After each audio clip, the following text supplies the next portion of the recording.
Hello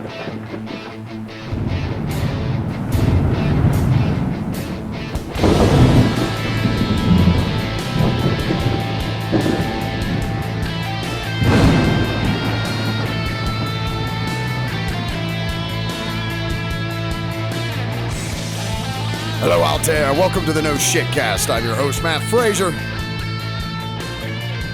Thanks for joining us on our quest into the Internet College of Infinite Knowledge. My co-pilot for this evening's festivities, as usual, none other than the great wizard of historical knowledge himself, Mr. Eric D. Smith. How are you tonight, Mr. Smith?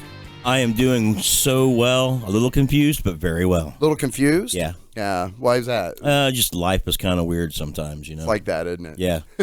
Yeah. I tend to enjoy it, nevertheless. It shows. Absolutely. Sitting in the engineering booth, our intrepid engineer, none other than Mr. Devlin. How are you tonight, Mr. Devlin? I'm doing pretty okay. Just pretty okay? Yeah. He's always just pretty okay. It's like the beautiful side of average. Is that what it is? I guess. Pretty okay. Pretty okay. Pretty okay. Yeah. Not really, not too high, not too low, just cruising right where you want to be. Yeah, man.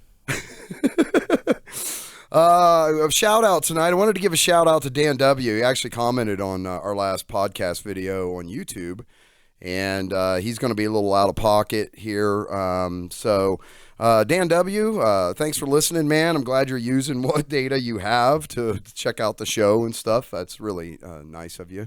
And he's like between jobs right now. Anybody looking for an electrical engineer, make sure you hit him up, direct message him and stuff over on YouTube. But wishing you best of luck there, Bubba. And when you can get back. We certainly understand. And thanks for letting us know. It's kind of cool. And we'll miss you. Yeah, we'll miss you. I'm not always best at following comments. Matt's like, hey, did you read the comments? I'm like, no. And then he gives me like permission to go in and read them and get notifications. And he's like, so you've seen the... No, he still doesn't look at them. Yeah. Well, at least you're consistent. I am. You're consistently not involved. My failure is consistent. It's not a failure. It's just consistent. Just kind of is what it is. Yeah. So that's announcements. What's our show question there, Mr. Devlin? Ooh. Name two things that are on your bucket list. Two things that are on my bucket list? Well, one of them is to do at least 5 minutes of stand-up one time in my life. And let me know when that happens, because I want to go and see. Yeah, you want to watch it? Yeah. So you can heckle the shit out of me like you do here on the show. No, I know you too well, and that would be too easy, because I know you too well. It would be like me picking on a kid, wouldn't it? Yeah, no, I just would like to see you do it. That's one of them. I'm trying to think what another one would be. Bucket list items. Oh, I want to visit the Orient somewhere. Yeah. Definitely want to do that once in my life. Like I'm drawn to like China, Japan, Asia period. Just really interested and would love to travel there someday. Hang out under a cherry blossomed tree and drink vanilla tea. Yeah, I mean, I've always had like this sort of like if I had to pick the thing that I would do, if I could pick anything to do for a job or whatever, I've had this thing where whatever it is, I would want it to be where I could travel to places, non-English speaking countries, and be able to stay there long enough to sort of absorb the culture and learn the language, or enough of the language to be functional. That's sort of like, I know it's a weird dream. But, well, yeah, but they got translators now that will help facilitate that for you. Yeah, I dig that, yeah.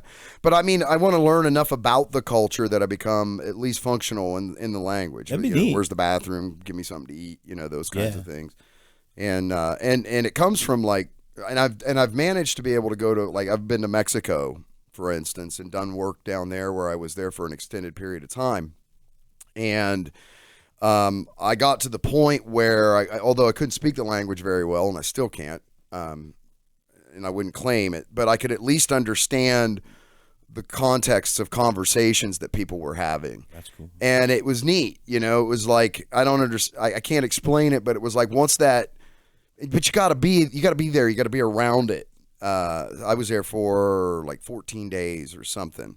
And it was within 10 days that I was able to kind of be able to listen to conversations and pick up on what they were discussing, in some kind of detail, and then was comfortable enough hearing it enough that I felt like I could at least attempt to speak it without, it being too obvious how.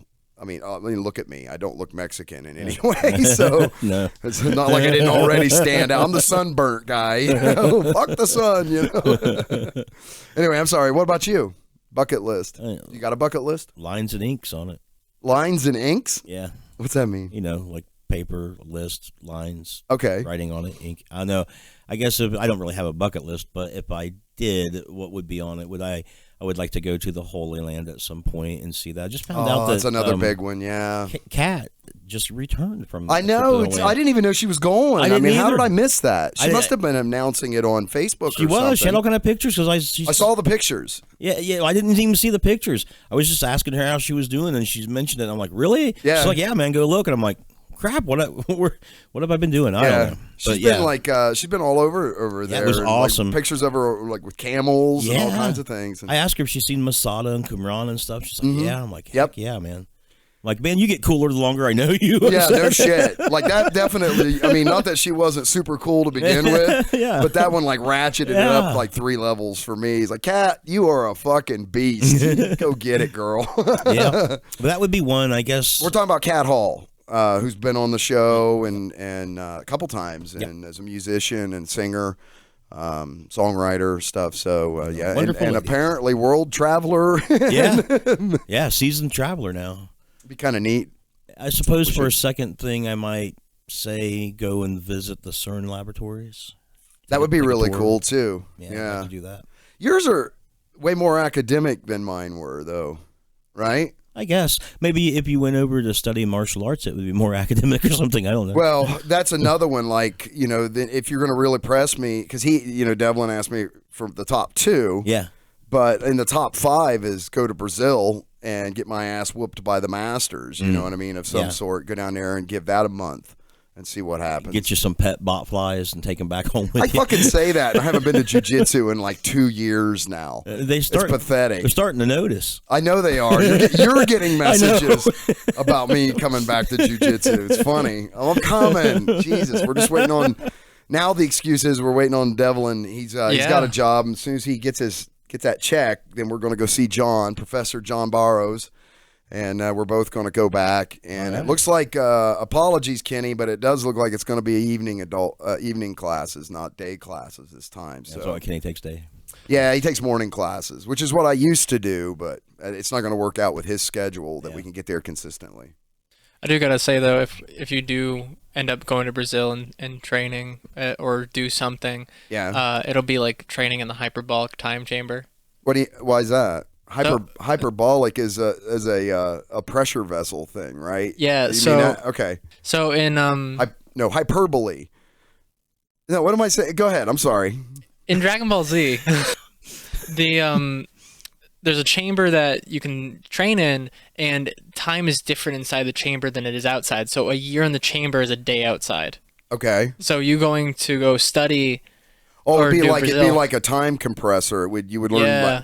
I don't know, man. You wait till you go to 10th Planet Newark. I mean, John is infomercial for John Barrows at 10th Planet Newark, Ohio. But John is he's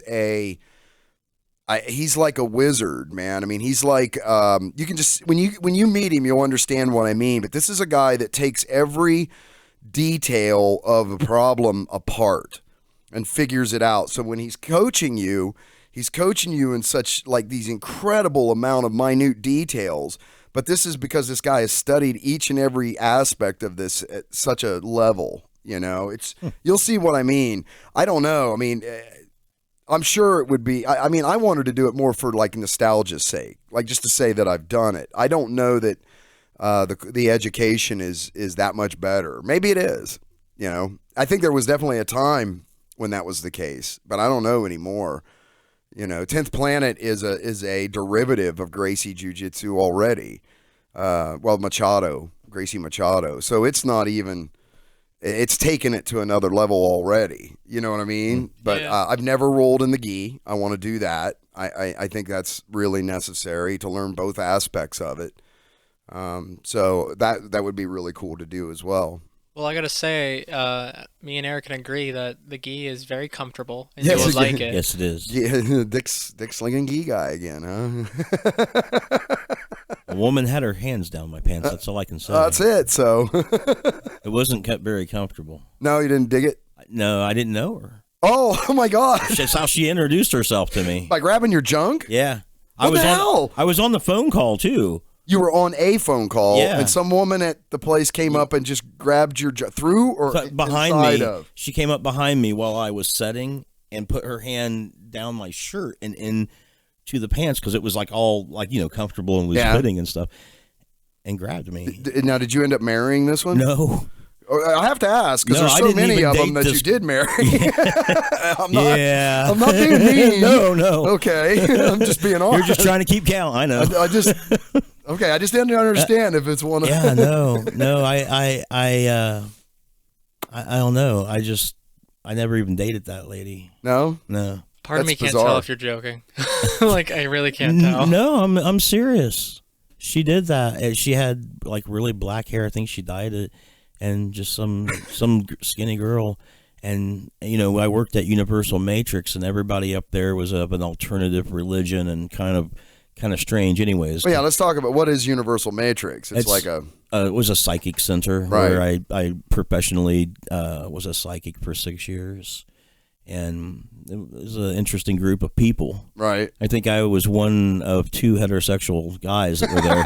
Everybody else was bisexual or homosexual or whatever. It was great though, man. I mean, everybody was awesome, and people did some bold things there. So one lady showed up without a shirt. Her and her friend showed up without shirts because some law had been either brought to light or something about in Columbus. It was like an ordinance. Oh, that's right. Yeah, because if men can go around shirtless, so they couldn't say that it was indecent for women to do it, right? Yeah. So they just showed up to work topless. Yeah. Hung out for a while outside with everybody before going in and getting in trouble. Yeah, the workplace was like, don't give a fuck what the law is. You're gonna wear clothes in here. Yeah, pretty much.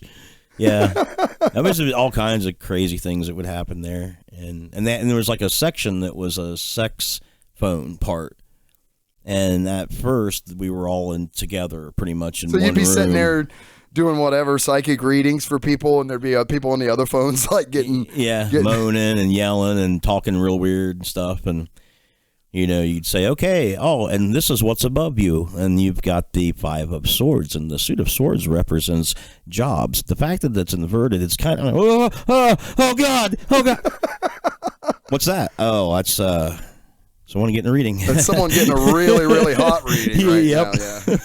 Yeah. Yeah, that was probably one of the best jobs I ever had. Yeah. It was just fun to show up there and fun to do tarot card readings. I used to Rider Waite deck and did a Celtic cross spread and did divination up to 12 months in the future. Generally did a little bit of astrology, numerology, and dream interpretation on the side. And I'd occasionally go to places like the Pumpkin Show in Circleville, a local pumpkin fest, and I would do happening place. Folks. Yeah, man, the water tower and everything, and I would do personal readings for $60. Right, that lasted about an hour. So when you were doing all of this stuff, did you because I would venture to guess now to say that you don't feel like that stuff, any of that stuff really works or whatever, right? Yeah. That would be a correct assessment. Now, at the time, did you feel that way at the time while you were doing this for these people? Yeah. No kidding, huh? Yeah. I would go home every day. So it was just like acting then for you? No, I wasn't acting. I was actually reading the symbolism on the cards, okay. I did my research and researched it from an anthropological standpoint and a historical standpoint and a metaphysical standpoint, and I knew what the symbolism was on the cards and what it represented, and had read a lot of the books, and I knew the difference between the Gardnerian branch and the Buckland's branch, right, and the Golden Dawn and all that, and used specifics. So you were academically educated on the whole subject matter. I had a lot of academic education from other people there too. Really? Yeah, I mean, every form of divination was practiced there, other than tea reading. Like reading tea leaves? Yeah. But there was runestone casting and tarot cards and empaths and clairvoyants and clairaudience and wow. Everybody had their specialty. Well, okay. Now I asked you the question whether you thought this stuff was actually real or not. So what I meant by that was, did you feel that there was any sort of mystical power or anything that was being imparted by you? I did not. Okay. Now, another way that I want to ask the same kind of question for the people that you were doing this for, do you feel that it was of any benefit to them, though? I do. So that's a different question, right? You see what I mean? Like, absolutely a different question. So I definitely helped people. Was it mystical? No. No. Did it help people? Yes. You really feel like it helped people? I know it helped people for sure. Can you give an example? Sure. 98% of the people that would call in, the questions would either be about love or money. Am I going to get this job? Am I going to get fired? Am I going to get this money that someone sent me in the mail by this date? Kind of a thing, right? Right. Or does she love me? Is she cheating on me? If I bring her flowers, will she like these flowers that I got her? You know, almost everything was a derivative of love or money all the time. And most kind of universal concerns. For sure. Right. Yeah, we would talk with people all over the United States and Canada. I worked for Sabrina Kincaid and also did Overflow for Sylvester Stallone's mother. She had a psychic line too. No shit. Yeah, and when all their people would be on the phone, we'd get the excess calls. And so you would know who it was coming from, so you'd know how to answer the phone? Yeah. That's interesting. Yeah. Welcome to Sabrina Kincaid's Psychic Line. My name's Shalaban. I'll be your psychic counselor. Can I have your birthday, please? Shalaban. Yeah. Why Shalaban? It was a D&D character name, and we all had to have pseudonames. The only two things we weren't allowed to do was use our real name, because some people would arrange meetings with people, and that shit got out of hand real quick. I'll bet. Yeah, and they're risking other people's lives and stuff. And sometimes, like, I had a guy get on the phone, and he was so mad. It was like $2.99 or $3.99 a minute, and his wife had called 3 times in one day for like a half an hour each time. Yeah, and he was flipping out, and he said if he knew where we were, he'd come down and shoot us all in the head. You know, you never know who you're talking to either. If somebody wanted to meet up with you, you don't know if they're married or who or they nuts. are. Yeah, or nuts or whatever. Or both. Yeah. So we all had to have pseudonyms, and we weren't allowed to tell people that they were going to die. Okay, so nothing mortality related. Yeah, and that was solely because the people that owned the company was afraid that people would freak out and not pay their phone bill one way or the other. Like they'd freak out and not pay it because they were consumed worrying about dying, or they wouldn't die. Or like they knew they were going to die, so yeah, why bother kind of yeah, thing. or they wouldn't die by the set date and be like, oh, these guys are fake, I'm not paying them nothing, you know, because they were upset they didn't die. Yeah, that'd be sort of definitive, wouldn't it? Yeah. And other than that, we had to ask for everybody's birth date, and that was FCC regulations. We had to make sure they were over 18. So inevitably, you would answer the phone and you would ask for the birthday. You know, you'd say, hello, welcome to Sabrina Kincaid Psychic Center. My name is Shalaban. I'll be your psychic counselor. Can I have your birth date? Well, you're the psychic. You tell me. Well, sir, I have to have it for FCC regulations, and whether I know your birthday or not is relevant. I mean, I do know your birthday, but I have to have you verbally say it on the phone, or I can't talk to you What anymore. if did anybody ever give you a fake one and go, that's not it, you're a fake, or whatever? I don't recall that actually ever happening, honestly. That's weirdly enough. You would think it would, wouldn't it? Yeah. Well, I don't remember anybody having that issue. But anyway, so you had like an answer. Now, did you use like a scripted book or anything like that? It was just, you just sort of built your own rap. Yeah, everybody had their own kind of thing that they did and the way of performing their divinations and stuff. Like for me, after they would give me their birth date, I would say, okay, you know, what can I do for you? And they would explain whatever the situation is, right? And I'd say, okay, I want you to think about the situation and all of its implications, and I'm going to start shuffling the tarot cards, which are 78 cards comprised of a major and minor arcana, giving a little explanation, and I'm going to start shuffling them, and you think about it. When the time feels right, you let me know, and I'm going to stop, and then I'll start doing the Celtic cross. And they can hear you, obviously, doing all of this in the background. Yeah, and they would think about it, and then they'd say stop, and I'd stop, and I'd do the reading for them, and most of the time, the answers to the questions that people had were obvious. Like they could have got these same answers from Dr. Phil, right? Yeah. Like, am I going to get this job? Okay, well, did you put in an application? Yeah. Did you go to an interview? Yeah. How was that? How did it go? It seemed like it went okay. I'm looking at the cards. I don't see nothing saying no, but occasionally it would. And I would say, well, this is what I'm seeing in the cards. This card represents that there may have been an issue from your past. Like if it came at a certain spot in the Celtic Cross reading, you could say this is whatever this problem is that's causing you from getting this job or is a hindrance. It's got to do with something that happened in your past. Right. So, you would talk to them and stuff, and then, it was therapeutic, right? They could go over their lives and their ambitions and their desires, their loves, and talk with somebody about it. And they empowered you because when they called you, they believed that you had precognitive abilities of some sort, yeah, right? That you knew something that they didn't. They really considered you to be a counselor. So they would already, it's like when we were talking about the AI, and if you put faith in the AI, like you would a priest, when me and him did that show, and how you've already kind of elevated above human standards if you've done this, because the belief is it's better than human. It's the same thing. They give me that same belief you give a priest or an AI, and I automatically become better than the average person because I have some kind of secret insight, and I've got tools that I can use to suss that out of the fabric of life. Right. But most of the stuff that the cards would say, or the way at least I interpreted the cards, was the things you might tell anybody if they were asking you this question, well, do this, that sort of thing.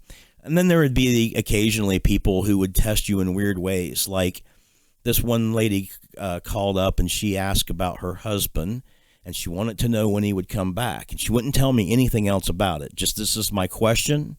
I'm like, that's fine. You don't have to explain it to me, okay? Just think about it and tell me when to stop shuffling. And then I would, she would stop and I'd do the reading. And as we'd go through the reading, I was telling her, I don't think this guy is coming back. Everything I'm seeing. Everything in the reading says that he's not coming back. He's not coming back. Yeah. And I'm like, what happened? Like, where did he go? Is he alive, or did you guys get a divorce? And she said, he went out for a pack of cigarettes 2 years ago and he hasn't been back. Wow. Right? Like, if she would have told me that, or anybody that, they probably would have said, well, he's probably not coming back. Yeah, he ain't coming back, He's not coming back, yeah. dear. Yeah. So, I mean, that's what I mean. The answers would maybe inevitably be the same, but I would read the cards. If they said something different, I would have suggested that he was coming back, even if she just left it with, well, he left 2 years ago and never came back. Right. One guy called me when his car got stolen, and I kept trying to ask him, well, did you call the police? And he wasn't really clear about it. And I'm like, so I did a reading for him, and I said that the problem is it seems like it's in motion. So it's hard to pinpoint. Like, now I'm seeing it here, but when you get there, it's not going to be there anymore, right? And I don't have no correlation between where I'm seeing that it's at and where you're at. So even if I could see where it's at, I can't direct you to there because I don't have a map of everything in my head to direct you. And that was the thing about clairvoyance, too. People would constantly call in asking, I need a clairvoyant, okay? That means they lost something, and they can't find it, and they're looking for it, and they need somebody to be able to see it in their head to tell them where it's at. So inevitably, you'd get these clairvoyants going, oh, it's in a dark place. Have you checked the cushions in your couch? Wait. Do you have some kind of a footstool with a pocket on the side? You do? Check there. They would ask for specific people to do specific types of divination for them, depending on what their issues were and such. Now, this is to say that, though, the people you worked with, however, did not all feel the same way you felt about doing this stuff, right? Yeah, there were a lot of minority. them that actually believed that there was something mystical to what they were doing, correct? Like that they were deriving some sort of power from the ether, and it was allowing them to connect with these people. Yeah. I mean, a lot of those people were Wiccan. Sorry, Devlin. We'll get to your bucket list questions. I promise. And I'm just thinking to myself, how cool Eric keeps getting every time he talks, right? Yeah, it's awesome. I'm just trying to absorb his information. I don't know if you can see him, but I can see him, and he's totally like listening to everything you're saying. Like, what the fuck? Anyway, I'm sorry. Go ahead. The people that you worked with, a lot of them believed that they were given they were gaining some sort of special insight or some sort of mystical ability, right? Yeah, a lot of those people were Wiccans, and that was their religion, so they would get together and they would perform rituals and outside of work spells. Yeah, like inside and outside of work. Most people go to bars. They go and run naked in fields and dance around some of them, yeah. Things, I guess. Some of them skyclad. That's what that's called. When you do a ritual naked, it's skyclad, and it's that way. If you don't have natural fibers on you, it keeps you grounded with the Hika ley lines in the earth. So it's like clothes, especially artificial clothes, like polyester or whatever, is it's like hindrance. Disrupting your chi or something somehow with its connection to the... So you do it skyclad for important things that you want to be pure. Mm-hmm. That's why when Kenny posted that picture of Anton LaVey, I mean, that's why I knew what he was doing and what the ritual was and what part of the ritual it was and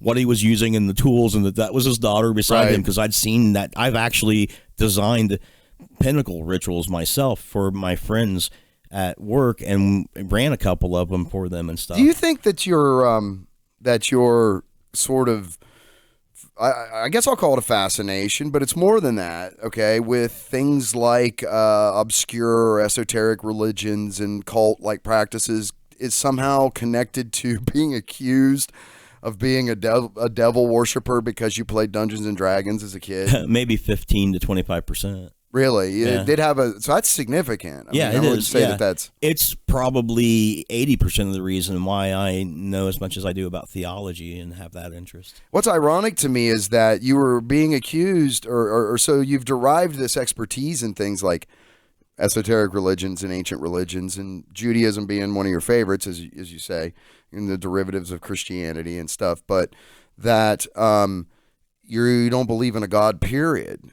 So, no, not at all. You were being accused of being a worshiper of something I would have never believed in. You never would have believed in. Yeah. And out of it, not only did you come out of it without a worship of a preferred deity, you don't believe in any of them. No, I used to be agnostic, and I held that there potentially could be some sort of intelligent aspect to the universe or plan or something. Yep. But then as my interest in religions and science grew, you come to find out that things are the way they are because it's either a compromise or the laws of physics demands it to be that way. And everything else is kind of constructed around that. And then if you take everything back to the basics, then you start looking at what Joseph Campbell was seeing with mythology and things of that nature. I mean, you really want to strip all the religious aspects away and the divisions. What you come up with is a human truism of things like the heroic journey and stuff like that. Definitely. See, I'm more of a grand architect guy. Yes. Personally. I like the Masonic sort of construct of deity, in the sense that, and the reason why I feel comfortable saying that is because of the lack of a unifying theory. It almost seems like this shit shouldn't work together. And because it shouldn't work together, yet still does, that's what bolts me to the fact that somebody has programmed this, okay? And it's been constructed to be in contrast and to always be maddening. Like, I'm starting to drift towards this. We're never going to find that thing that connects it. Yeah. Maybe I'm wrong. No, they've talked a lot about that recently. But because of the fact that it's not connected, almost seems like to me then that this has to be a construct of some sort, like the theory, simulation theory, and that kind of thing. Yeah, I suppose so. I don't know. When I look at the universe, I see the second law of thermodynamics. I see a universe that's running down, that's running out of energy. Entropy, right? Yeah. Yeah, that's getting further and further apart, and will eventually, no stars will be visible from another star, in a universe that's running itself out of gas, it's hard for me to believe that there's some kind of intellect, intelligence. It's running itself out of gas at a faster and faster rate too, right? Yeah. I mean, so it doesn't feel like there's any intelligent plan in the works. It feels, if anything, maybe something like what is it, deism, where they believe that God exists and he sets the universe in motion, but then goes away and just lets it run like a clock until it runs down, kind of a thing, so that there's no reason to pray or appeal to God because he's not there. So I suppose it's kind of like that, but everything that I see points to a universe that is like finite and not eternal, and that's something that Einstein had a huge problem with. That's how the cosmological constant got put in represented Einstein's by fudge Lambda. factor. Yeah, because he couldn't stand the idea that the universe wasn't static and eternal. Right. So, because it probably gave him the same nightmares, right? Like the universe is running down and definitely has an end to it. If these calculations are right, that doesn't sound very godly, But yeah, I mean, it's a lot of fun. It was fun designing rituals for my friends and stuff too. There was an aspect of it felt very much like D&D. But then some of my college courses felt like D&D too, like when we were studying the Sumerian deities. You designed religious rituals for people that believed in this stuff. Yeah. Knowing that you did not. I don't know if they knew that I didn't. I mean, at the time that I did it, I was agnostic. So there was certainly a part of me that was exploring the possibility that this might be something. Like be a thing, right? Right. And I think that that's what they've seen in me. They've seen my curiosity and my keenness for pursuing what this was at the time, and then the way that I do pursue things. And I think that they kind of cashed in on that, not in a bad way, but in a good way, and I don't think the subject of how I actually really felt about it ever came up. Right. And I wouldn't have known at that time in my life. Right. Anyways. Yeah. Right. All right, Mr. Devlin. Sorry. You got anything to add to the bucket list? Talk with Eric 3 more times before I die. Right. Go to a foreign country, Japan, Italy, or London, like the UK. Yeah. Is it London or Scotland? Definitely Scotland, right? Yep. Yeah, or and my second one being at least meet 10 of my favorite YouTubers. That'd be neat. Like YouTube celebrity kind of thing. Yeah. That'd be kind of cool. See, I didn't give it. Like if I sat down and thought about it, I bet my list would change significantly. Yeah. Like I'm just doing this off the top of my head, kind of thing, right? Yeah, I get that. So, those answers have not changed since I thought about them at the beginning of the show. Oh, okay. My brain was just listening to Eric. I know, right? You like crack this egg open, and it's like, holy shit, an omelet. Yeah, I don't get much of a chance to talk about the good old days at Universal Matrix. Yeah. We've talked about talking about that a lot. Yeah. And it's never come up, and for whatever reason, it's just the Schwab was back. Yep. It's just never really it never came up or whatever, but there's a lot of fascinating shit about that I would love to dive into. And to think it all came up because of the key in the woman's hand in my pants. That's where I was doing a psychic reading when that happened. Oh my gosh. That's the call I was on, trying to help some poor fool on the other end of the line live their lives in a static way. And so these people were fairly libertine. Oh yeah, all Wiccans are. Yeah, crazy. Yeah. Well, I shouldn't say that. I don't know. I don't know a lot of Wiccans. Well, that's why a lot of them were homosexual and stuff too, because the Christian religions, the Western apocalyptic traditions, aren't really going to shuns let that. them. Yeah, yeah. So they don't have a home there anyway. Yeah. Is that what it is? That's what it felt like to me, seeing it from the outside and not being as into wanting to be a part of a clique in that sense. It seemed like maybe that was part of the call for them, that they just didn't have any of the other options open to them if they still wanted to be flamboyantly gay. And openly gay, right? Yeah, that's what I mean by flamboyantly. At least I couldn't think of opening, but I don't mean so much, but just, I mean, but a lot of them were and stuff because that's just who they were, right. And just the nicest people too. I mean, I had a lot of guys hit on me and stuff, and it was always flattering. But it's flattering to you. Yeah, I mean, a more insecure person, it's not flattering. It's alarming to them. Yeah, it scared the heck out of a friend of mine that went up with me there one day to pick up a check. Oh, somebody hit on him? Yeah, and it weirded him and out. He walked back to the car. I couldn't figure out where he was at because I was like goofing around talking with people and shit. And then it just shut him down. Yeah, he was just gone. I'm like, shit. Anybody know where he went? I think he went back to the car. Said somebody. Then I took another friend up there and he played it for what it was worth. Somebody hit on him and he tried to get dinner out of it. Hell yeah. Yeah. Why not? Did. And that's what his attitude was. He had no real interest in the person hitting on him. He just wanted the dinner. But did he lie about it? I believe he did. Yeah, just for the dinner. Oh, he lied and let the person. Oh, see, that's so shitty. mad. Yeah, I don't. What the fuck? See, and you know both people and you wouldn't be surprised. Oh, really? Yeah. From each story, who it was. No kidding. Yeah, because it was Shane was the one that didn't enjoy getting hit on and went back to the car. Checked out. Yeah, he just checked out, was gone, dude. I can see that. Yeah. And I think after that, or before, I can't remember which it was, but I brought Jimmy up with me, and he was the one that was going for the dinner. I believe that 100%. I know you would, right? That's just Jimmy, man. I believe that 120%. Yeah, always be closing, baby. ABC, yep. Always be closing. Yep, he did. I'm like, right on, dude. And he ended up getting a job up there. Jimmy did. I got him a job up at Universal Matrix. Yeah. What was he doing? Tarot cards. Same thing, huh? Yeah, I taught him how to do tarot cards and told him what was up and what you needed to do and everything to get in, and he went by the name Q. Q. Like the letter Q. Interesting, like from Star Trek. I think so, yeah. I find it fascinating. I mean, I love this kind of stuff. Any of this kind of stuff, occult memorabilia, any of that. I told my wife one time, I'm like, you find any of that shit and you want it in the house, buy it. I don't give a shit how cursed it is. I just want it. I find it all super fascinating. You can find some stuff from the Golden Dawn from out in California. Yeah, that'd be some neat stuff, man. Especially like late 60s, early 70s. What a beautiful time for humanism. Right. Oh, yeah, for sure. There was a lot of interesting stuff going out there, and it always devolved into everybody fucking each other. Much, that's where it all comes apart. Let's all get skyclad and have sex magic. Group sex magic, and someone's knocked up with somebody else's kid, and it always gets weird. Yeah. It always starts out interesting, but then it always goes down the same path. It turns into group fucking every time.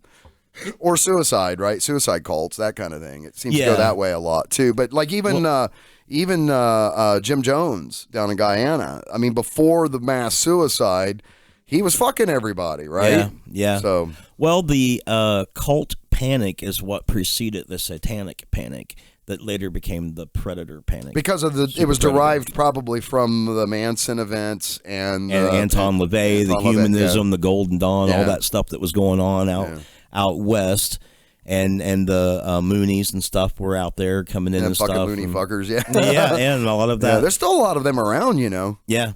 Well, and that's still in the marriages that were put together for them. Well, that's when deprogramming started too. That whole concept. Yeah. At that end part, there was people billing themselves without having any real knowledge because it doesn't really exist. This is the thing that.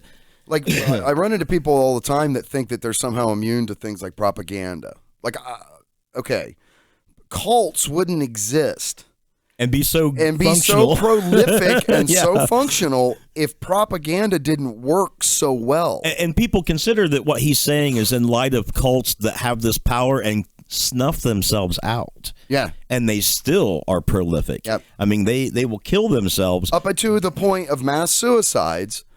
People are just like, yeah, fuck, that sounds like a great idea. Heaven's Gate, any number of others. I wouldn't say. Well, they've happened, and this is a part of the human condition. This is not even a solely Western thing. No. There's cults all in every society all over the world. So there's something to that about the human condition. Yeah. And the power, and you know, when I started reading shit like Science and Sanity. And started to kind of get my mind around the concepts of things like Aristotelian and non-Aristotelian logic models, and understanding how all of this stuff works from a semantics and semantic triggering type standpoint. When you kind of start to understand this shit, man, you start to recognize propaganda more and more for what it really is, and how things are orchestrated and structured in such a way that when it's presented to you, whether it's verbal or video or whatever it is, how it's made to do so to hit you in some sort of emotionally stimulating way. Yeah.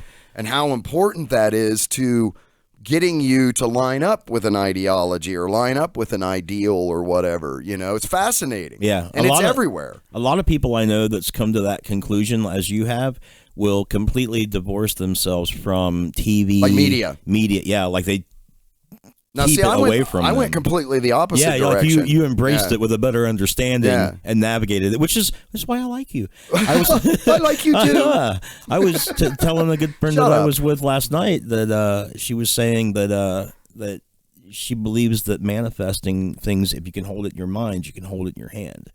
You know, there's a certain truth to that. Yeah, I said for sure. I said you tell me that stuff all the time. Like you're always telling me if you want something, put out the vibes for it. That's right. You know, or and make ask the room. for it. Make the space make room. for it. Yeah. I mean, it's the same thing. You're making it manifest, and so it was nice hearing that come from somebody else too. You know. Yeah, it's a legit, but it's a universal truth. Yeah, I like how she said it too. If you can hold it in your mind, you can hold it in your hand. Yeah. That was great. It's amazing what. If you if you just put your mind to it, you'd be amazed at what you. I mean, there's a lot. I mean, the reason these truisms, like our grandparents, not that they were right about everything, okay, but there are certain sort of universal, undeniable truisms. Yeah, yeah, like get more sleep, exercise, spend more time outside. You'll feel better. Don't be a dick. You know? Yeah, don't be a dick. Don't take people's shit. You know, like these universal things. Don't take people. Don't take people. Don't take their shit. Don't kill them. Leave them alone. Let them be happy. It's crazy, and how much of it works. Throw out these 400 laws from Leviticus. Say that 10 times fast. No, not gonna. You want to kiss the Leviticus? Hey, Satan's spin. We can move on in the show now. Okay, so it takes us about 40 minutes to get the Satan's spin number on the Chihuahua. Always makes me think of Nero. All right, man. Let's see what we got for articles. That was a great conversation, bro. We're not going to be doing many articles tonight, so I'm glad everybody stuck around with us. We'll see how far we get. So I keep trying to bring this one up because obviously I'm a huge Elon Musk fanboy. I think that he is, all hail Elon Musk, our Lord and Savior. And right, Devlin, that's a cult I'll join, the cult of Elon Musk. Me too. I think we should get the stuff in your head. Maybe we should just start it right here. So anybody who wants to join the cult of Elon Musk, just send us $1,000 on our Patreon account, and we'll get you a membership card. Probably right after we get our other membership cards put together, right? Here at the EMC. Reed's the first one on the list. Here at the what? EMC, the Elon Musk cult. EMC, right? E equals MC, the EMC. Oh, yeah, look at that. Look how fucking clever you are. You didn't even know it. Nah. So, anyway, big fan. So we're going to do a couple articles about our Lord and Savior, Elon Musk. All hail Elon Musk. I like how far we'll go to try and get him to notice us. He still isn't going to notice us. No, if anything, he's going to post on Twitter being like, this weird podcast just... Wish these people quit talking about me. Dude, I could sit down with him. Elon, I'm an engineer. Come rap with us, buddy. Okay? I just want to talk. Elon, I put a application in for SpaceX as a janitor. Could you take a look at that? Yeah, he needs a job. My kid needs one too. So as the second janitor. Yeah, as the second janitor's assistant. Yeah, space janitor assistant. He's the guy that carries the space plunger around. Assistant to the janitor's manager or whatever it is. But space janitor. I know. You get to have the new emblem, the Star Trek logo. That's not Star Trek. No, that's like the government. Oh, right. Elon wouldn't do that. No, he's too cool. Square. SpaceX is something different, I think. Yeah, SpaceX, definitely. You get that shit in your head. Well, that's next. We're going to talk about Neuralink. Okay. So anyway, talking about Tesla is the most valuable car company in America ever. This comes from Barron's.com. Tesla stock is up again in midday trading Tuesday by almost $7. This article's a little older, so this wasn't this past Tuesday. Or 1.5%. The S&P 500, by contrast, is down 0.3%. Marks another all-time high for electric vehicle pioneer. So I thought this was funny because his company's now worth more than like Ford, Chevy, like the established big three automakers, all of them. If you got a Tesla, let me give you a pro tip here. Teslas are hugely expensive as far to be insured by normal insurance companies. Really? Yeah. Like for one Tesla, somewhere in the neighborhood of $1,800 every 6 months. Why? Because they can't. I mean, it's not like they're easy to be stolen or anything. No, but they didn't pass a lot of the government's safety standards. They were reputed to do that. So this guy I know, he got a Tesla, he put it on his policy. 6 months later, when it went through all the tests that the government had and they gave it a big thumbs down, the insurance company jacked up his rates by about 3 times what it was originally. And then he had the misfortune of putting his daughter on the policy, which he didn't realize she would be rated on every car, and that's considered to be a high-performance vehicle, like a sports car. So then it went up more, and then he couldn't take her off unless she moved out or had her own policy. Oh, my God. But he did call back and tell me that he found out that I can't remember what insurance company it was, but one of the bigger insurance companies, like maybe Progressive or State Farm or somebody, had a deal with another insurance company that was out of California that was a private company that gave reasonable rates for those vehicles. Yeah, specifically. So finally, but prior to that, if you got one, you could get roasted on your insurance policy. Yeah, huh? yeah. And I've seen like even Sparks. They're another electric car. Oh, Chevy Volts. Oh no, Spark is one too, right? Yeah. They're kind of high, and I'm not sure exactly why, but they were pretty high. So I know that there's some issues with electric vehicles that once they're oh god, that's ugly and expensive to insure, especially the purple one's kind of ugly. Where once they sort like if they get into a crash and the batteries get shorted, they catch fire, and until they're not shorted, they keep catching fire. So I've seen some issues where some electric vehicles have been in severe car crashes, and they've had to foam them to put them out for like 3 days. Damn. Because they just keep catching fire again over and over and over again. Wow. That happened on Top Gear. One of the guys on Top Gear, Richard Hammond, who's notorious for crashing and getting hurt, crashed a high performance electric vehicle. And they said the same thing. It caught fire and stayed on fire for like more than 24 hours because the batteries keep shorting out and cascading and catching back on fire again. Were we talking about how they were going to be doing pickup trucks, electric pickup trucks? Elon Musk has been driving one around California, and they're taking pre-orders for it already. Okay. Yeah. I know people that have already put their orders into it too. Oh, I wouldn't doubt it. Yeah, I know people, engineers and stuff that I work with that have already put in their pre-orders, like, or they at least they say they did or were. Probably did. And it has a what do you call it? An ATV that fits in it that they make too that you can buy with it. And I think the ATV is charged by the truck. Wow, kind of thing. That's pretty cool. But I just thought about the meme I showed you earlier with the truck with the Mini Cooper in it, where it's like, right. It's kind of the same idea, yeah. Dude, much cheaper version. All I'm seeing is Megaforce. Megaforce. Yeah, you better Google that. Is that like a cartoon or something? No, it's an old movie, and it starred like the guy who was on Spin City as the mayor. Okay, but he had like golden locks, and had like a 70s. Oh yeah, I think I've seen this. Megaforce. Yeah, they got like what looks to be electronic cars and motorcycles, and they are always jumping over dunes and firing missiles. Yeah, right. Which is evidence by why there's deeds, not words. Barry Bostwick. Yeah, that's his name, Barry Bostwick. Yeah. Michael Beck. The best Bostwick Persis movie ever. Kambata. I've never heard of her. Ace Hunter. That's his name, Ace There has Hunter. never been a superhero like Ace Hunter. It's not too bad. You can still get it on DVD. Yeah, that's true. I might have to go and grab some of that. Megaforce, all natural vitamins. For men only. For men only. Oh, my God. I'm taking back control, Devlin. He's like over here going, I'm going to look at pictures. Okay, there was Henry Ford, then Alfred Sloan.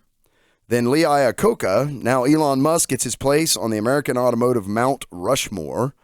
Tesla's current market capitalization is approaching $83 billion, and that exceeds the peak Ford Motor Company market value of about $81 billion set in 1999. Jeez. According to the Dow Jones market data, Tesla's market value is also larger than pre-bankruptcy General Motors, current General Motors, and pre-Daimler Chrysler or Fiat Chrysler automobiles. So he's like king shit now. He's king of the hill. You know? And this was after, like, okay, he smokes pot on Rogan and the stock price went down. And everyone was like, oh, he's got to step down. And then the next day it went right back up. Now his company's the most, maybe Lee Iacocca should have smoked pot on Rogan. Henry Ford. It's an amazing number, but there are a couple of caveats. First, the statistic isn't adjusted for inflation. General Motors was once the largest company in the world back in the 1920s. The S&P 500, of course, was much lower then, trading for around 18 points.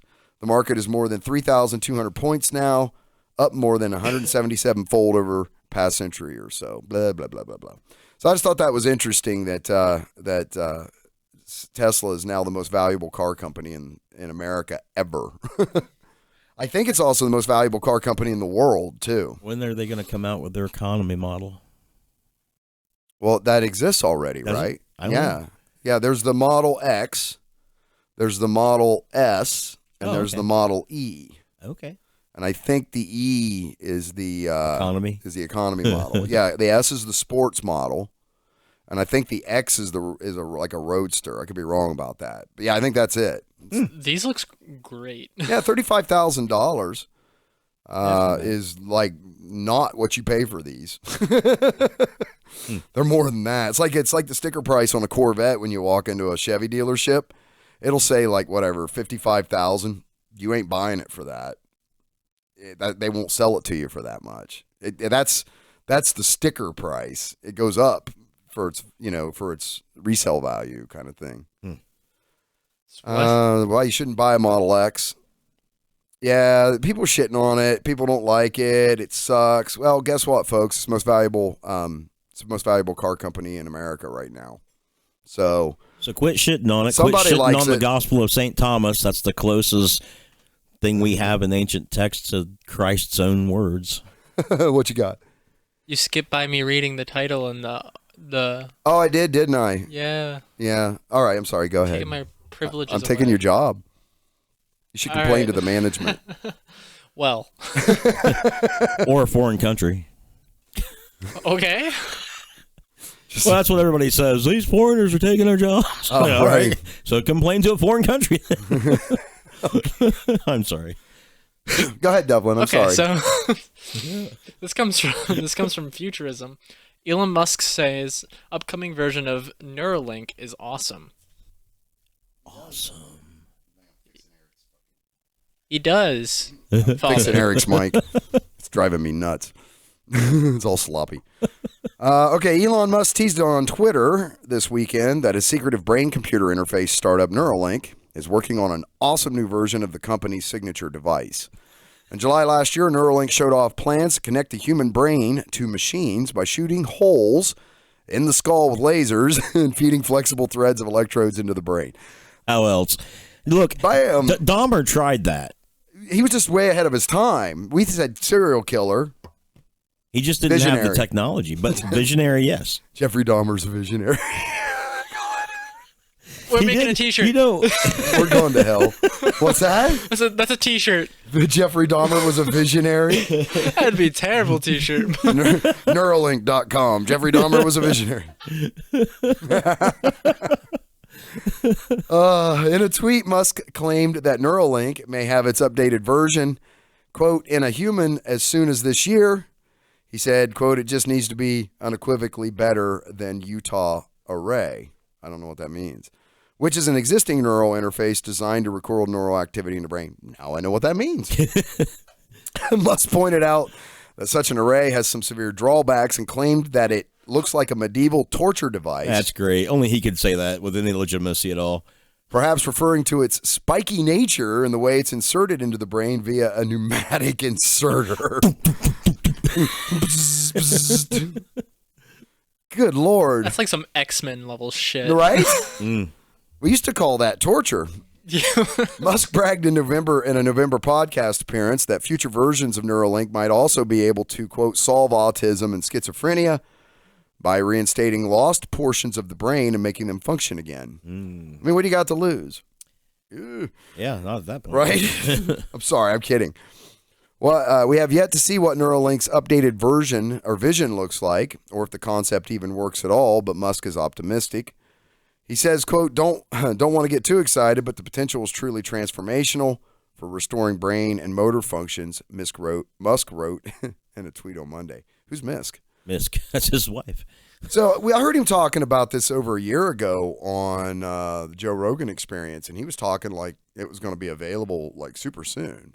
Yeah, probably for his employees, and then later the world. How else are you going to get that free internet? Do you think that they're have already installed? Right, you got to have it has to monitor your brain. Do you think that they already have human with this installed, Yeah. and they're not letting on. Yeah, there was when we first talked about this, we read the people were lining up to volunteer. Yeah, and when we first talked about it, they hadn't even completed, like, they had like maybe a prototype or something, as I recall, and people were lining up for that. So I mean, I'm pretty sure, somebody. His name's Jim. Whose name's Jim? The prototype. Oh, He doesn't like being referred to as the prototype. Gotcha. Oh, I'm just saying, so we have to give him. His name's Jim. He's a human being. God damn it! People were lining up for Jim, man, and with Jim, you know what Jim is. We can't say it, but he's right. He's the P. Yeah, we don't want to say that. But Jim, they were lining up for Jim, that and now P they've word. got Gary. They're up to Gary. Yeah, so people are going to do Gary. I can't wait to do Gary. Oh, that's weird. I shouldn't have said that. I didn't mean it like that. It's like when you put something in your mouth, you shouldn't. Ugh. I shouldn't have put that in my mouth. Yuck. I'm going to move past that one. Which would you move past? I moved past. Oh, okay. No, you're not entitled to your own opinion. Okay. I like how there's a Q&A there, though. There is? Yeah, see in the back says Q&A, like question and answers at the top. You went past it right there on the picture. Oh, okay. On the back, see Q&A? I guess. Oh, it's in the photo itself. In the photo, the picture. Right here. Like you don't have an opinion, so that's how you're going to have question and answers. He says, I'm going to do it anyway now because we talked about it so much. Every year I try to do at least two things with my students, at least once. First, I make a point of addressing them as philosophers, a bit cheesy, but hopefully it encourages active learning. Secondly, I say something like this, quote, I'm sure you've heard the expression, everyone is entitled to their opinion. Perhaps you've even said it yourself, maybe to head off an argument or to bring one to a close. Well, as soon as you walk into this room, it's no longer true. You're not entitled to your opinion. You're only entitled to what you can argue for. This comes from IFL Science. I can see it on the screen, Devlin, so I went ahead and... I'm sorry. I just read it anyway. I failed. It's not you, man. It's me. I'm being distracting this show. That's what it is. Yeah. It's him. It's always you. A bit harsh, perhaps, but philosophy teachers owe it to our students to teach them how to construct and defend an argument and to recognize when a belief has become indefensible. That's all I'm saying. Yeah. The problem with the quote, I'm entitled to my opinion, is that, all too often, it's used to shelter beliefs that should have been abandoned. It becomes shorthand for, quote, I can say or think whatever I like, and by extension, continuing to argue is somehow disrespectful. And this attitude feeds, I suggest, into the false equivalence between experts and non-experts. And Karen on the internet. Karen on the internet. That is an increasingly pernicious feature of our public discourse. Pernicious, meaning deadly, right? Firstly, what's an opinion? Plato Aristotelian logic. There we go, models. right away, Yeah. cutting it close. Right into Plato. To the here. bone, yeah. Plato distinguished between opinion or common belief, doxa, and certain knowledge, and that's still a workable distinction today, unlike 1 + 1 = 2, or there are no square circles. An opinion has a degree of subjectivity and uncertainty to it. But opinion ranges from tastes or preferences through views about questions that have concerned most people, such as prudence or politics, to views grounded in technical expertise, such as legal or scientific opinions. They're not the same. He's dead, Jim. No, he's in involuntary stasis. Worse than dead. They're forever asleep. He's dead, Jim. He's dead. Star Trekking across the universe. Trying to go forward, but stuck in reverse. Oh, yeah. That's Dr. Demento's song. Oh. He's dead, Jim. He's dead, Jim. It's worse than we know it. It's dead, Jim. Yeah. I'm thinking of the 3rd season original episode, Spock's Brain, where Kirk comes in and Spock's on the table and McCoy's there, and he's like, what's wrong with him? Is he dead? And McCoy says, he's worse than dead. Whoa, science fiction just got serious. Oh, what the fuck? How can you be worse than dead? Sounds bad, man. Sounds pernicious. His brain's gone. That's what's the problem. It's worse than his brain was gone. You can't really argue about the first kind of opinion. I'd be silly to insist that you're wrong to think strawberry ice cream is better than chocolate. The problem is that sometimes we implicitly seem to take opinions of the second and even the third sort to be unarguable in the way questions of taste are. Perhaps that's one reason, no doubt there are others, why enthusiastic amateurs think they're entitled to disagree with climate scientists and immunologists and have their views, quote, respected. No, you're a fucking idiot. Nothing like being enthusiastic about your own opinion. Yes. And if being disrespected insults you, I'm sorry. I'm not going to be nice to you because you believe stupid shit. I'm just not. Meryl Dorey is the leader of the Australian Vaccination Network, which, despite the name, is vehemently anti-vaccine. Ms. Dorey has no medical qualifications, but argues that if Bob Brown is allowed to comment on nuclear power despite not being a scientist, she should be allowed to comment on vaccines. But no one assumes Dr. Brown is an authority on the physics of nuclear fission. His job is to comment on the policy responses to the science, not to the science itself. So what does it mean to be entitled to an opinion? It means you're fucking entitled. And you know how entitled people are. They're generally assholes. Just saying. If everyone's entitled to their opinion, just means no one has the right to stop people thinking and saying whatever they want, then the statement is true, but fairly trivial. No one can stop you saying that vaccines cause autism, no matter how many times that claim has been disproven. But if an entitled to an opinion means entitled to have your views treated as serious candidates for the truth, then it's pretty clearly false. And this too is a distinction that tends to get blurred. So here's what happens, right? And so when this actually started, this kind of idea started on my opinions on news networks, because they would have somebody of a subject matter expert come on their show, like the big one they talk about is either like climate science or vaccines. Let's take vaccines for instance. So they'll have a vaccine scientist come on. Well, to find somebody to give the counterpoint to vaccines, you almost have to leave either both academia and the scientific community. Yeah. Because it's just accepted amongst all educated people that vaccines work and work really well, and there's data, and here it is, right? Yep.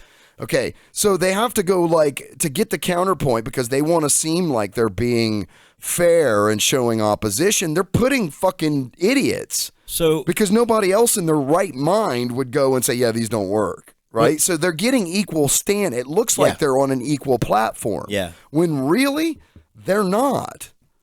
Does that make sense? Do you agree? No, without naming specifics, me and you had this conversation about certain subjects. Yeah. About how to find the definitive person to discuss the subject matter with would be impossible because that person doesn't exist academia to begin with. Yeah. Right. And if we wouldn't have stopped there, then we would have had to have somebody on for that counterpoint, and it wouldn't have been in academia. No. Or not counterpoint, or whatever. You know what I'm saying? But but we had that same kind of discussion within our own media. So yeah, I totally get what you're saying. And I can't disagree with that. I almost skipped this article, but it's something that resonated with me when I saw the headline. Yeah, now you're feeling why. Yeah. I think we already read that part. But if entitled to an opinion means entitled to have your views treated as serious, okay, I already did that. Okay, yeah. On Monday, the ABC's Media Watch program took Win TV, Wollongong to task for running a story on a measles outbreak, which included comment from, you guessed it, Meryl Dorey. I'll make sure I get her name right. In response to it, because she might get mad. Meryl Dorey. In a response to a viewer complaint, Wynn said that the story was, quote, accurate, fair, and balanced, and presented the views of the medical practitioners and of the choice groups. But this is exactly what I'm saying. But this implies an equal right to be heard on a matter in which only one of the two parties has the relevant expertise. Yeah. Again, if this was about policy responses to science, this would be reasonable. Yeah. But the so-called debate here is about the science itself, and the choice groups simply don't have a claim on airtime if that's where the disagreement is supposed to lie. That's all I'm saying. Makes you wonder why you would even do a story about it in the first place. It's not like the people who are pro-vaxxers would be disagreeing with vaccination. Right. So the only way you're ever going to have a controversy in a story is if you do consider people who are going against the established science. It's funny because this came up with Penn Jillette. He has a show, a podcast, and I think he had a radio show at the time. And he had a astrophysicist come on his show to debate Joe Rogan on the moon landing. And Joe Rogan kicked his ass, okay, on the show. But that didn't make Joe Rogan an expert in astrophysics by any stretch of the imagination. But in that particular forum and that of debate, the astrophysicist was just completely out of his element. Yeah. That tells me, as I've already discovered, that logic is the foundation of these sort of things, right? Right. Somebody could use applied logic to screw an expert up, by asking him questions that he can't readily answer or defend, right? Do you ever do that to someone, though, when they bring up like one of these weird debates and you just look at them and go, I'm not debating that because it's a false debate? And watch their gears like snap, and it's like it's not a valid comparison. I'm not even going to have that discussion. There's nothing to discuss. Yeah. It just like completely shuts the whole.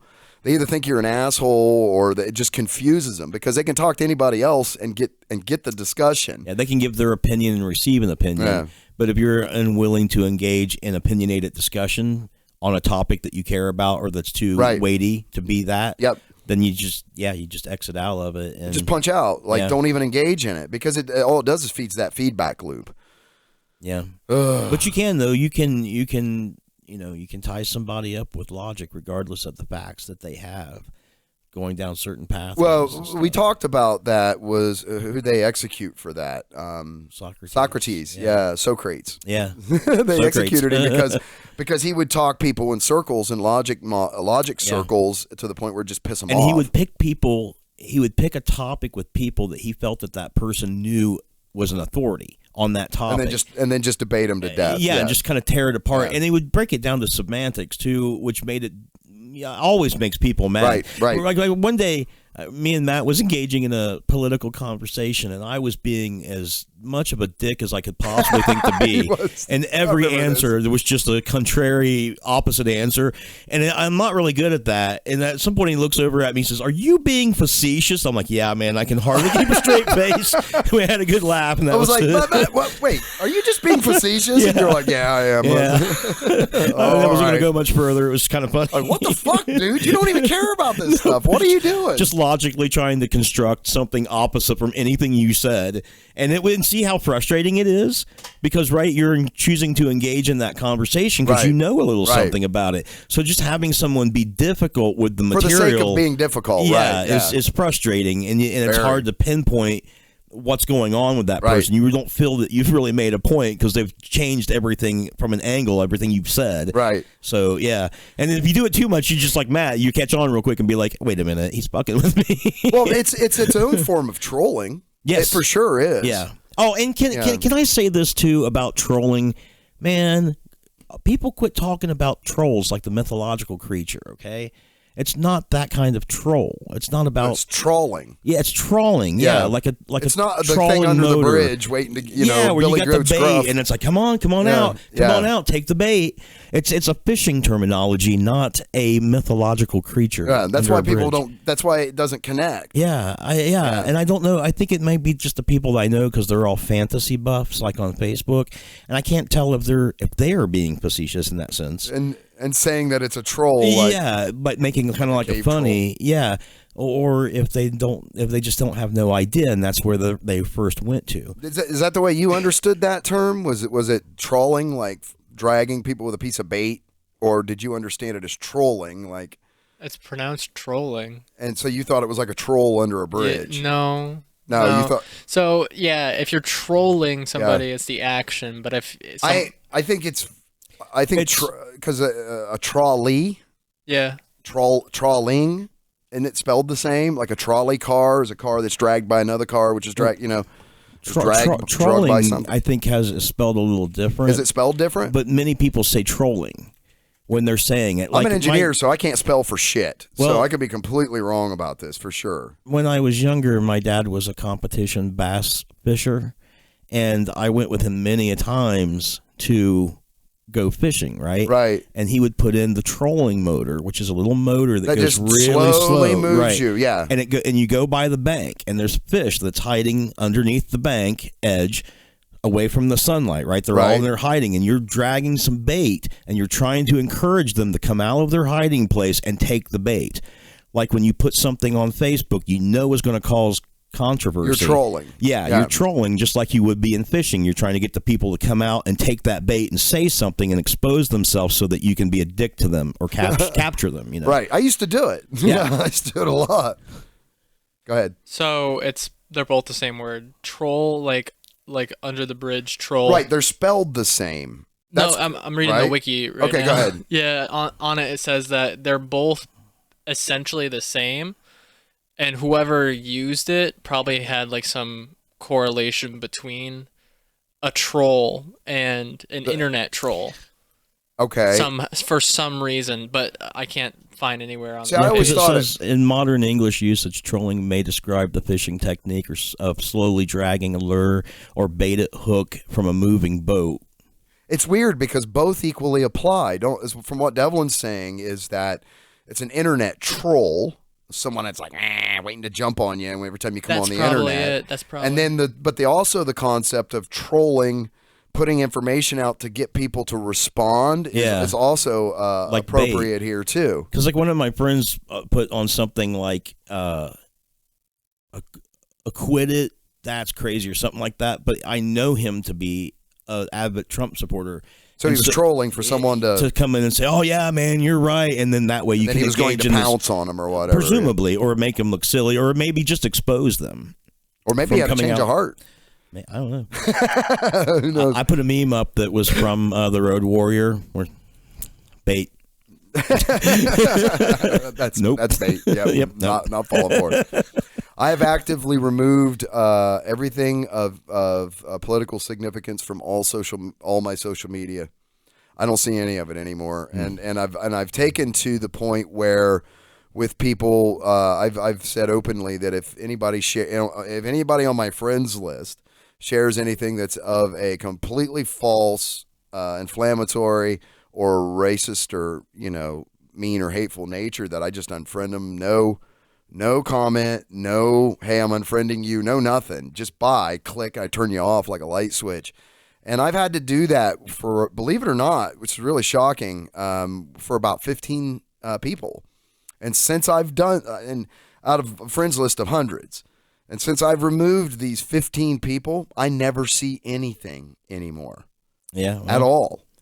It's weird because you think it's so prolific, but go through your face. I highly encourage everyone to do this, by the way. You don't have to subscribe to people's fucking crazy. You just don't. There's no law, whether they're your friend or not, You don't have to, like, if they called you and all they did was spewed like crazy shit on you every time they called, you'd start screening your calls, right? You'd stop answering. I'm just saying unsubscribe, man. It's the same thing, And you don't have to get rid of as many people as you'd think to get rid of that influence. And then it becomes a much more like, hey, I wonder what's going on Facebook today, instead of, oh fuck, look at this crazy nonsense, Anyway, I'm off my soapbox now. I've only ever had 2 people block me, and one of them unblocked me later. Because of D&D or something, wasn't it? No, it was politics. The first person that ever blocked me on Facebook was politics, because you don't even do politics. I know, and that's why he friended me back later, because he realized it was a mistake. Because I didn't even know what was going on. You didn't understand the context. Yeah, nothing. And he was mad at you for something you didn't even. He was mad at a lot of people that day. I just got caught up in his net. Yeah, and then like later on, it was fine, and we've still been friends ever since. But the only person that's blocked me probably forever is that guy that did so recently. And so I will assume that not knowing who the person is the same as not tearing down an individual, if this is indeed tearing down an individual. But some friend of mine posted something on his, I sent you these things, but and it was just some kind of a saying. I wasn't even sure. It could have been lyrics, as far as I know. Very likely. If it's who I think it is, yeah. And I thought, well, that's kind of weird and cryptic. It reminds me of the Gospel of St. Thomas. Oh, God, that whole thing, yeah. Yeah, like in particular, the that 11th saying. That got out of hand quick. Yeah, man, this dude comes along and he's mad at me and he's yelling at me for not quoting verse and chapter. Because you said something that sounded Bible-like, that's not even in the accepted version. Right, and he thought I was making it up. The Bible, right. Yeah, he said, you think you're cool just because you take parts of the Bible out and put quotes around them and make up stuff that doesn't exist. You think that makes you cool and stuff? And I'm like, and I tried to be really polite. I'm like, first of all, why are you yelling at me? And what does it matter? He had no idea what he was looking at, but I was doing it wrong. And so I told him what it was. And, I told him I wasn't even quoting the Bible. It was the Gospel of St. Thomas. And then there's no chapters. There's no verses. There's just 114 sayings. Yeah. And it's written in Coptic, and it dates from a but time. But this is the again. Okay, so to your point,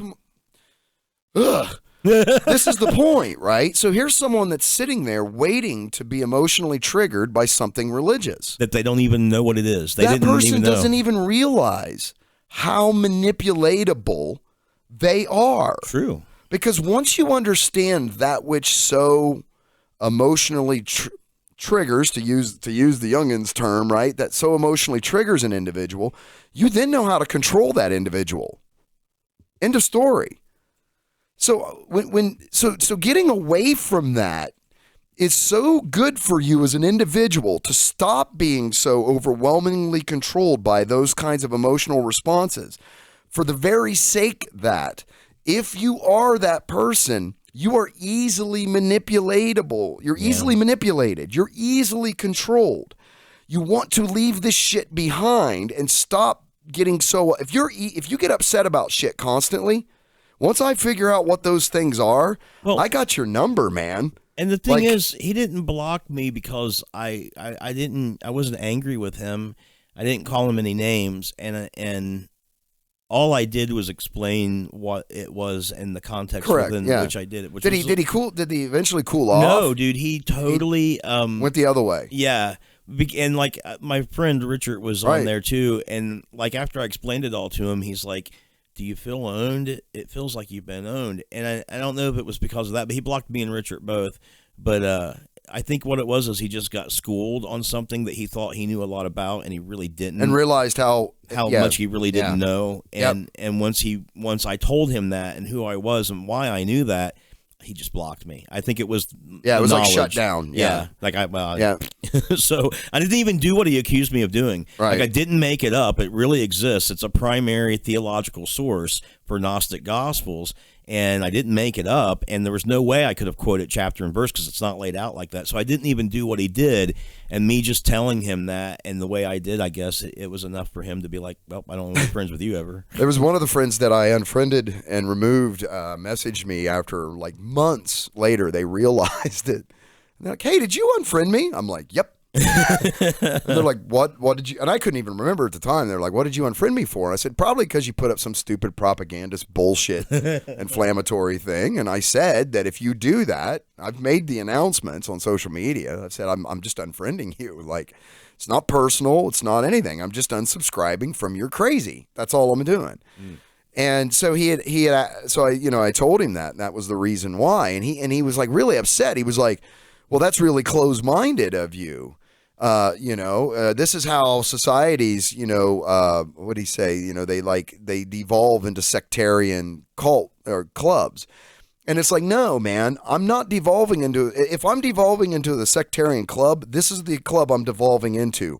Logic, reason, proofs, and fucking facts. And if you don't want to be in this club, I'm okay with that. I'm okay with being and devolving into this club.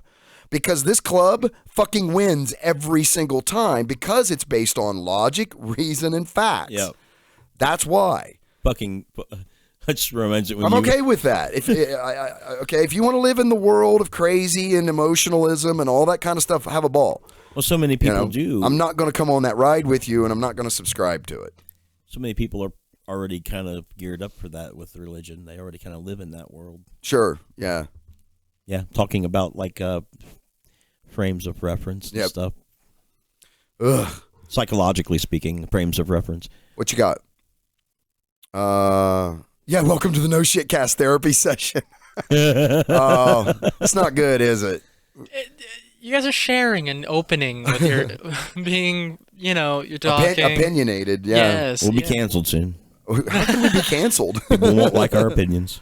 Yeah, but you can't cancel us. Oh. But you're That's entitled right. to your opinions. There's no way to cancel me. That's right. There's no way to cancel us. Nobody subscribes, so there's no way to cancel. Right. How can you cancel that which is not subscribed to, right?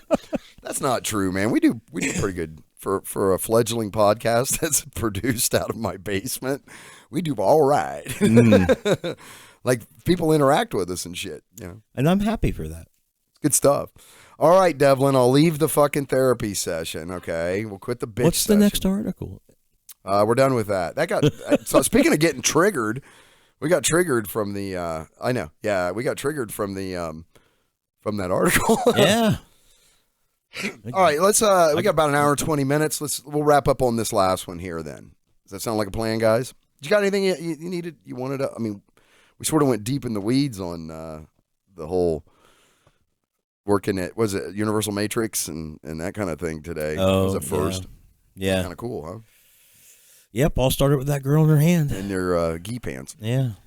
All right, this one comes from hearts.com. Go ahead. This one comes from hearts.com. Beads found in 3,400-year-old Nordic grave were made by King Tut's glassmaker. This one's interesting to me. Yeah, because of where it was found. And this kind of goes back to, this headline sort of harkens back to a lot of the discussions we've had about how human beings were a hell of a lot more mobile and moved around the planet a lot more than we used to think 20 years ago. Yeah. And from anything we learned in our public education. From past 3000 BC, even past that point, before then, there was a large network from like trade routes. Yeah, through the Mediterranean Things and got around moved. it, and trade was going on before there was written languages and alphabets. There was a token system that had been in place for thousands of years that people used as a part of the trading network and stuff. Right. So not just the Silk Road. And right, all this, which came right? way much later. Yeah. Stunning glass beads found in Danish Bronze Age burials dating to 3,400 years ago turn out to have come from ancient Egypt. In fact, from the workshop that made the blue beads buried with the famous boy king Tutankhamun. The discovery proves there were established trade routes between the far north and the Levant as early as the 13th century BCE, before Common Era. Right? Yep. 23 of the glass beads found in Danish Bronze Age burials by the team of Danish and French archaeologists were blue, a rare color in ancient times. Yeah, probably made by snails to some degree if they're dyeing cloth. Right. It's been made by snails. Well, we've talked about this lapis lazuli. Yeah. Right? Yeah. It's a plant, isn't it? No, it's a stone. Yeah. That's right. Lapis lazuli was the most precious gems. Should have just kept reading.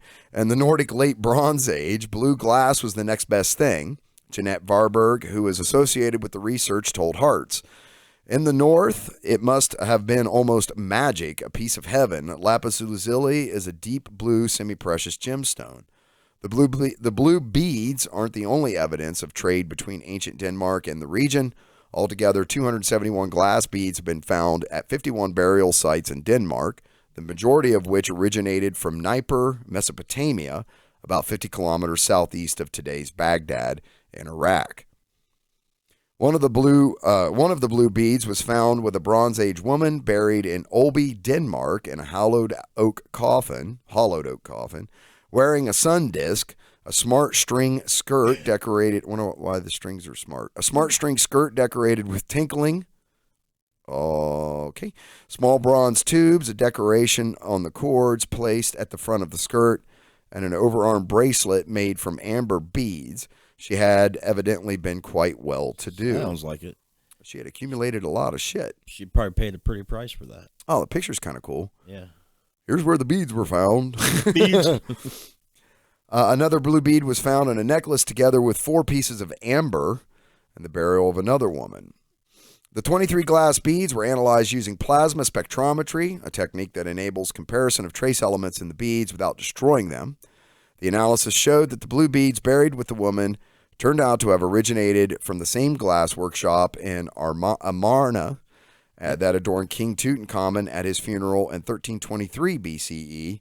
King Tut's golden death mask contains strips of blue glass in the headdress as well as in the inlay of his false beard.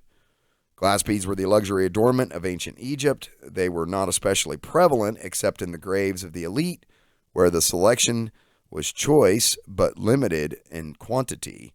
It may seem inexplicable how cobalt beads fit for kings could end up in the Nordic burials, but Kaul Fleming and Jeanette Verberg speculate that the two ancient lands traded the luxury glass beads for amber. Yeah, I wouldn't doubt it. So if you had the goods, the tradable goods, you can get the good stuff. Kind of that's like the first rule of market economics, isn't it? Right? Supply, demand. Well, in ancient times, Egypt was the breadbasket of the Mediterranean, so they already had a strong network of being able to sell the wheat that they grew and stuff like that. Right. So that was established for a long time. So all these other things probably came along those routes, but made their way a little bit further into other sub-routes as people realized the value of these things or their scarcity in other places north. Well, it does say, okay, so that was the breadbasket, right? But Denmark is rich in amber, and it's the primary exchange item from the north. So that would have, so that you're going to find amber in the breadbasket. Yep. So as they were trading stuff back and forth, it was what they were trading for. Yeah. Like if they wanted amber, they'd either give them food or they'd give them these blue glass beads and stuff. That makes sense. But it just goes to further sort of put the nail in the coffin that people definitely moved around a lot more than they were originally given credit for. Yeah, absolutely they did. And there are mummies that have been found in Egypt from ancient times that have tobacco inside of them, and that's a plant that was indigenous to North American continent. So they have no idea how it got there. Yeah. But presumably somebody took a plant and was able to preserve it in whatever way that they did. Maybe they dealt in plants because hallucinogens would have been one of those things like a glass bead that would have made it far, you know? Okay. Like you got some because it was so significant. Yeah, it's a psychotropic substance. Right. It's a regent to some sense that might help in magic and things. All kinds religion. of talking to your God, all kinds of stuff. Powerful, right? I mean, it's drug trade, I suppose. But yeah, I mean, these things would have been... Yeah, look how prevalent the drug trade is today. Why would we think it'd be any different then? Right. Maybe even more significant. Part of the human condition. Yeah. Period. Yeah. It's been around forever. But tobacco would have been one of those drugs that probably would have had a need to have been preserved in some way. Right. That made it worthwhile. And, you know, I mean, ancient Egyptians used to get baboons from south of them down in Kush and stuff. And they would put them in caves, and they tried to keep them because they were sacred, and they would die, and they would keep dying. They'd keep dying. They'd keep getting more and more of them, trying to figure out how they could sustain them underground, and they never really quite got the hang of it. Can't be done. Huh? Yeah, no, they're not really underground creatures. It turns out they don't like they being like trees. They don't like being locked in cages underground. They get sick and die. Yeah, that makes sense. We're coming up on an hour and a half, man. Speaking of dying baboons, how are you doing, Devlin? I'm doing great. Hey, man, you need a podcast that's going to tell you how difficult it is in ancient times to preserve baboons underground. Yeah, there's a lot of podcasts that bring that up. Find that groundbreaking information here, folks. All right, let's wrap. Oh, go ahead. Okay, well, yeah, there was also. We should wrap up. Yeah? Is this a long one? No. I shouldn't say it. Oh, okay. It's one of the things, it's like, now that I've thought about it, I shouldn't say it out loud kind of thing. There's something I might say, but I should probably ask you first. Hey. While they're doing that, we're going to check out how many Chihuahua spins we got. We got 13,000. 1,339. We should save that for the next show and talk about that a little more. All right, we're going to wrap up there. Thanks for listening, everybody. Check us out at www.noshitcast.com. It's KNOWSHITCAST.com. Make sure to hit those like and subscribe buttons and give us a share. Did I say that? We'd greatly appreciate it. I'm still thinking about that question. Anyway, thanks for listening, everyone. We'll catch you all next time. Bye, Sickles.